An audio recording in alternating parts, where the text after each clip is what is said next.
Hi guys, welcome back, and today mag-unbox ulit tayo. As you can see, madami na parcels.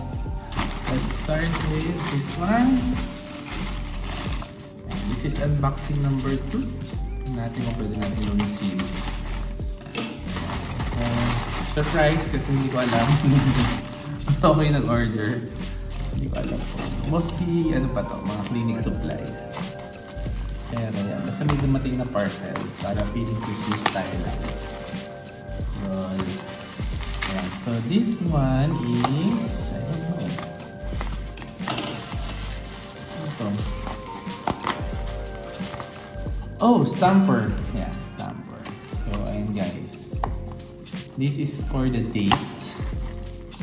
Lagyan na natin. Yan. This is stamper ng date. Set ka natin. Ano ba date ngayon na? Today is... Hindi, huwag na. Libre na lang. Sayang sa oras. Pero subukan natin mag-stamp. Ay, wala pa guys. Hindi pa siya ready.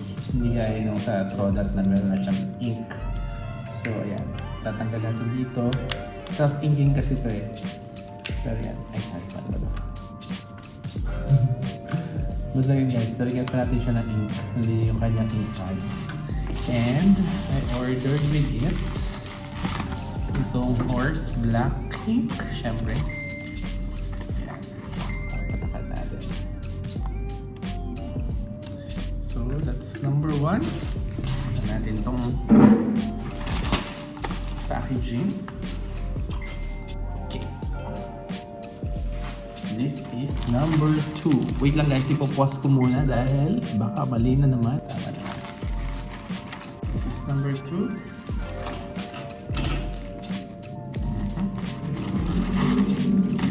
And ang naman niya ay...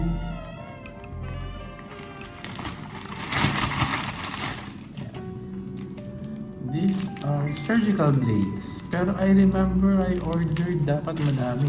Bakit ito lang ang laman niya? Carbon steel surgical blades. Ay hindi, tama. I ordered 15. Tapos tig ko 5 lang. Akala ko kasi konti pero actually ayan, madami siyang laman. So ayun, I usually shy away from surgical procedures pero I think it's time. Let's go back. This is the blade. Next is the really big one. Kaya ito. Mamula ka na.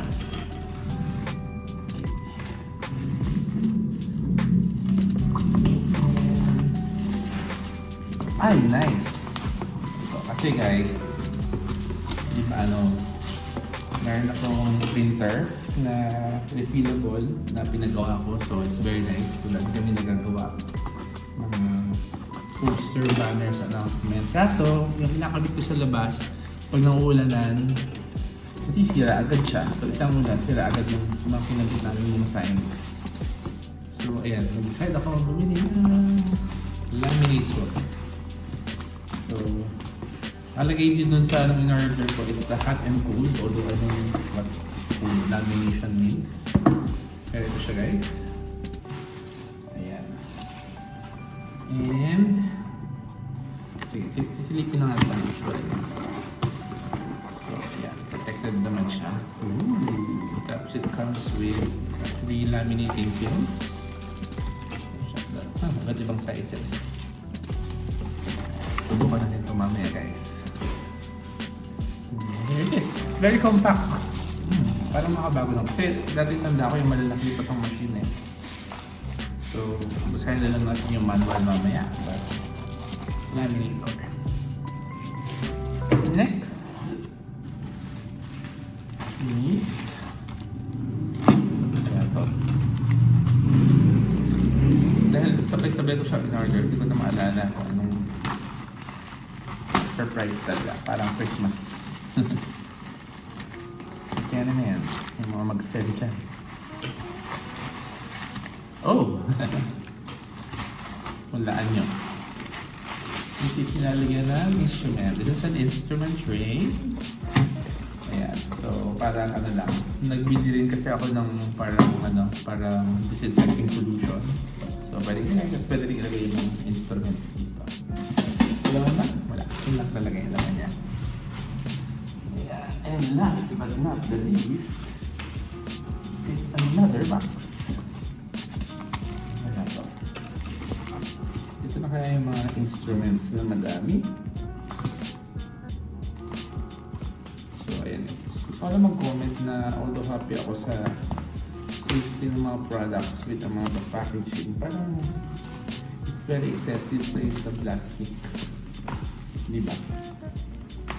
Kasi parang sa Amazon, sa Amerika, puro kahon lang.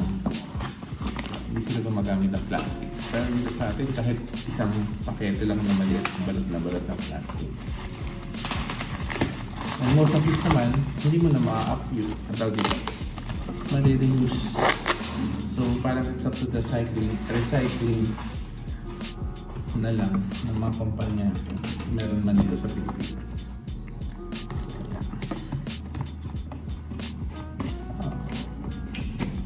Very manual ang ginawa nila. Let's see, ano ang naman mo? Ooh, oh, speaking of, ito na nga guys, yung solution na sinasabi ko. Sanay ako sa Sidex dati. This one is IDEX. Although nakabili na ako before ng malaking version. Meron pa ng maliit na version. Kasi ina-activate ito guys. Pero may expiry din eh. So, ayan, it's nice na meron ganito lang maliit for small clinics like this. Wala na. Ito yung nauna kanina. Nabuksan na. So, this is our skin markers. Kapag bago natin do surgery. Although, ang concern namin dito is, for example, for other procedures like Botox, parang may danger of tattooing. Kaya, yun nga yung research ko kanina. So, para maiwasan, you could mark it and then you inject. Kasi although this is safe, relatively, may chances pa rin na mag-tattoo if you inject into the lower dermis. So, ayun guys. Pero for example, sa mga Botox, hindi na natin yung gamitin ko. Gamitin ko pa rin yung parang marker na eyeliner lang na white. Okay, so again guys, this is Doc Neo. See you next time. Unboxing. Bye-bye.